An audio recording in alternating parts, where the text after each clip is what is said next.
20 minutes before 5. This is J. Andrew Michaels, WTIX 2020 News. Temperature at report time, 81 degrees. Alabama Governor George Wallace was shot today after giving a campaign speech in the Washington suburb of Laurel, Maryland. Police said at 3:45 p.m. New Orleans time, quote, "We do not know how seriously he is wounded, but he is alive. We have taken him to the Holy Cross Hospital. We have arrested one suspect. The hospital is in Silver Springs, Maryland." Wallace was shot seconds after he finished his speech, left a bulletproof podium, and went into the crowd to shake hands. There was no firm word on his condition beyond the police statement that he is alive at this time. There were unconfirmed reports that Wallace was hit once in the arm and once in the stomach. Police say that one other person was shot, described as, quote, "some sort of agent that was on the platform with Wallace." WTIX found out that person is a Secret Service man, and he is in the emergency room at the Leland Hospital in Washington, D.C. Secret Service agents were assigned to all presidential candidates following the assassination of presidential candidate Robert Kennedy in Los Angeles in June of 1968 after winning the California primary. Police say that the gunfire which cut Wallace down came from close range. Police said that 4 or 5 shots were fired in all. We talked to the police department covering in the jurisdiction that the shooting took place. It's the Prince George County Police Station. WTIX talked to them. He was a white male around the age 20, and all the description we had of him was he was well dressed. And did you apprehend him or what? Yes, sir. He was apprehended, and as far as we know, it's Hyattsville Precinct under questioning. Any witnesses to this? We haven't been advised of this, but he is in custody. In other news today, President Nixon was informed on the Wallace shooting and immediately asked for a report on the governor's condition. Presidential aide H.R. Haldeman relayed the word to the president even before it hit the news wires. Wallace was campaigning in Maryland on the eve of the state's presidential primary, which he is expected to win. In Michigan, where Wallace also is favored in tomorrow's primary, Senator George McGovern said he was terribly shocked by the savage act. This is what McGovern had to say. Governor Wallace has been shot. We don't know how serious it is, but I must say I'm terribly shocked by this savage act. If we've gotten to the point in this country where a public figure can't express his views on the issues of the day, can't seek the presidency of this country without being shot, then I tremble for the future of our nation. 3 different times now in the last 4 years, public figures in this nation have been shot down in the streets.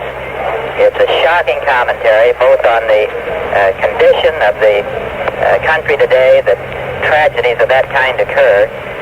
We can only hope and pray for the speedy recovery of Governor Wallace, and we can only say a prayer for our own country. Senator George McGovern speaking on the Wallace shooting.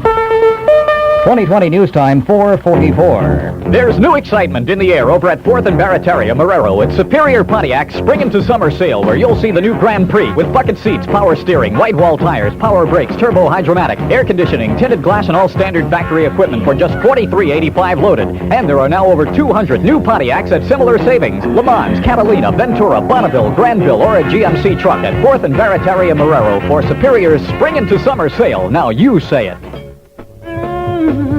When you say bud, you said a lot of things nobody else can say. Yeah, oh yeah. When you say Budweiser, only say it. You say Budweiser, only say it. You say Budweiser, ooh, you said it all.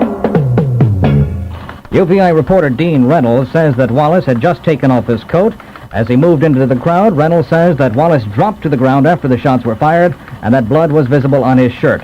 James Williams of Baltimore, a truck driver who had stopped to listen to the end of Wallace's speech, said the Alabama governor had started shaking hands in the crowd when 5 shots rang out. Williams said a blond youth in his 20s fired the shots and was chased and apprehended by police almost immediately. Williams told UPI, quote, "The governor appeared to be hit in the area of his left abdomen and his left chest. He had blood on both sides, and there was lots of blood on the ground. A woman standing in the area was hit, and another guy also hit." That apparently was the Secret Service agent. Wallace was lying in a pool of blood, and when they took him away, his eyes were open and someone was trying to speak to him, but he didn't respond. There was lots of women sobbing in the crowd, still quoting from the truck driver's words, black and white also. Williams said that the weapon appeared to be a small caliber gun. He said, "I got a glimpse of the gun the first time it went pow," end of quote. Billy Joe Camp, Wallace's news secretary, described the governor's condition as serious but stable. An hour and a half after the shooting, about 4 p.m. Eastern Standard Time or 3 p.m. New Orleans time. The hospital said Wallace was hit once in the chest, in the arm or shoulder, and in the leg.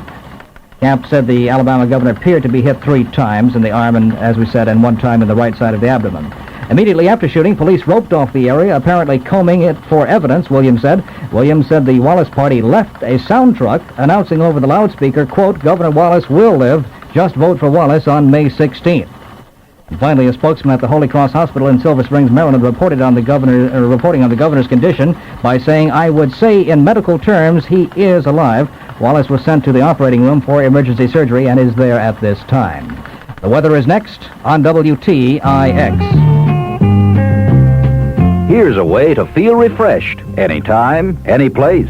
Refresh your taste.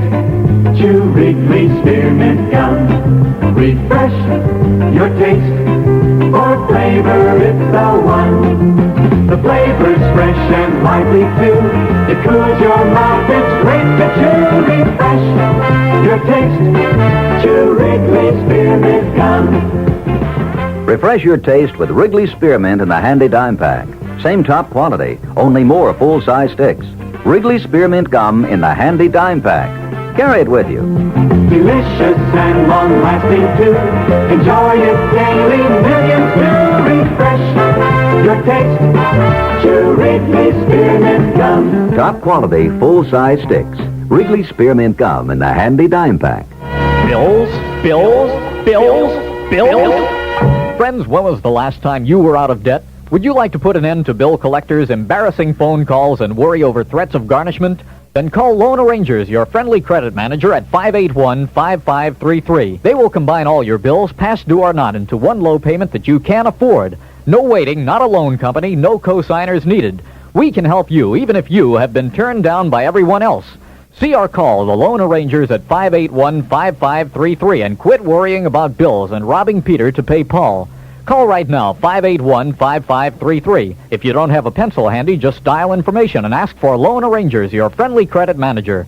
Remember, if you are distressed with financial problems and need help immediately, just call 581-5533. That number again is 581-5533. 581-5533. This is Tom Seaver for the official Major League Baseball pitch, hit, and throw competition, sponsored by Phillips 66. Boys 9 through 12 as of August 1st, 1972, compete against boys their own age. Finals are at the All-Star Game. To enter and get your free tips booklet, Mom or Dad must sign you up before June 4th at a participating Phillips 66 station or authorized location. Every participant gets something, so sign up today. At Phillips 66, it's performance that counts. Partly cloudy today through Tuesday with mild nights and warm afternoons. Highest this afternoon and Tuesday in the low 80s. Lowest tonight in the low 60s. Variable wind 6 to 16 miles per hour. Presently in the Crescent City, partly cloudy skies, 81 degrees. This is J. Andrew Michael. The 96.90